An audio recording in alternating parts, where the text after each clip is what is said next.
Me kõigil on väga suur rõõm ja au, et võrukate juurde on toodud Eeva Tokase ülevaatenäitus. Eeva Tokas siis oleks saanud see aasta 100, ehk siis selline pidulik juubelinäitus Võrumaal.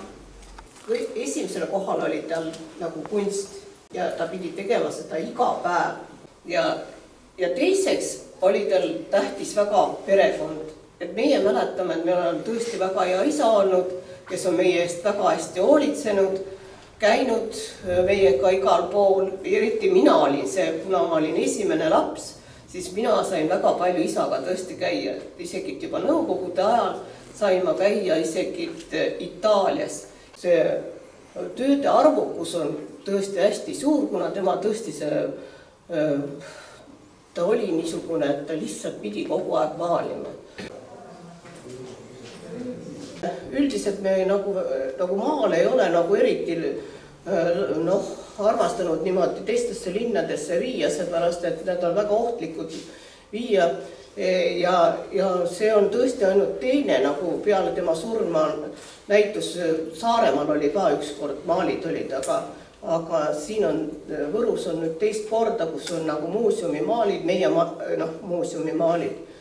60-ndates oligi see kõrgperiood ja siin mõned on ka nendest ka maalid siin, aga põhiliselt on graafika just siin täiesti sellest seinast Pariisi ja reisupildid, need on see nagu tema nagu peetakse üheks kõige nagu tähtsamaks graafika seeriateks ja need on tõesti väga head ja nii tehniliselt kui ka üldiselt ka kunstilise väärtuse poolest näitavad seda ajastu täiesti hõngu, mis oli nagu tol ajal 60-ndatest.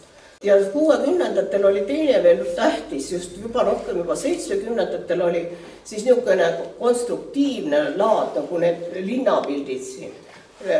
Nii graafikas kui seal nagu selles siin just ehituse ja linna, et see oli nagu tõesti kaasajal väga niisugune moodne ja tol ajal väga niisugune silmapaistev nagu lähenemine. Ma arvan, et ta oli geenius, ta huvitas kõik, absoluutselt kõik. Ja ta isegi kodus tema jaoks ei olnud midagi parandada, mingi veekraan või toru või see käis nagu ka juurde, kõik muu seas. Et see ei olnud ainult, et ta oleks kogu aeg kunstnik ja ainult maalib ja mitte midagi muud ei tee. Et me elasime ju kõik koos, kõik terve see pere ja meie mehed ja lapsed ja nii, et meid oli kuskil vahepeal 18 inimest. Et see oli väga lõbus selles mõttes, et me saime, et ta oli niisugune inimene, kellel ei olnud see üldse probleemiks.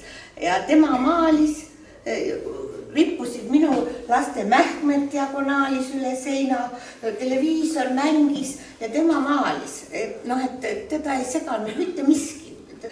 Ja siis, kui ta juba oli ka ratastoolis, ta ütles, et tema tahab ikka 100 elada.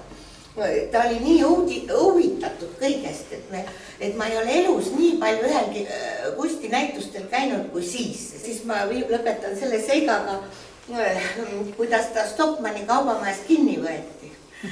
Kuna teda huvitas ju kõik ja ta käis igal pool. Ja ta läks muidugi naiste pesuosakonda. Aga ta nägi alati niisugune boheemlik välja, et ise ta ei olnud eriti niisugune riiendatud, et ta nägi rohkem välja niisugune, et Mudelikorjaja.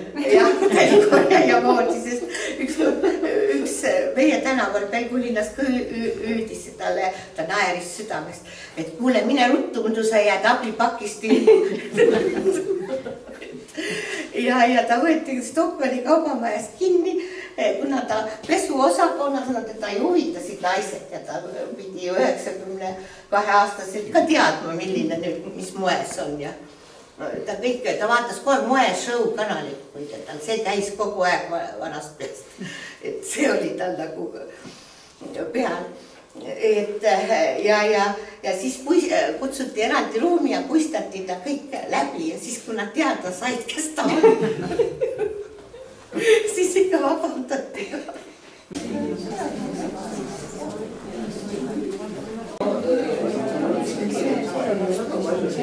No tema iidoliks oli Picasso ja Picasso, teda kunstiteadlased peavadki Eesti Picassoks, sellepärast et tema loomingu suurus on ka sama suur kui peaaegu Picassol, kuid tema ei olnud nagu, ei läinud nii abstraktseks kui Picasso, aga joon ja niisugune vabadus, mis tema töödes oli tõesti Picassolikud.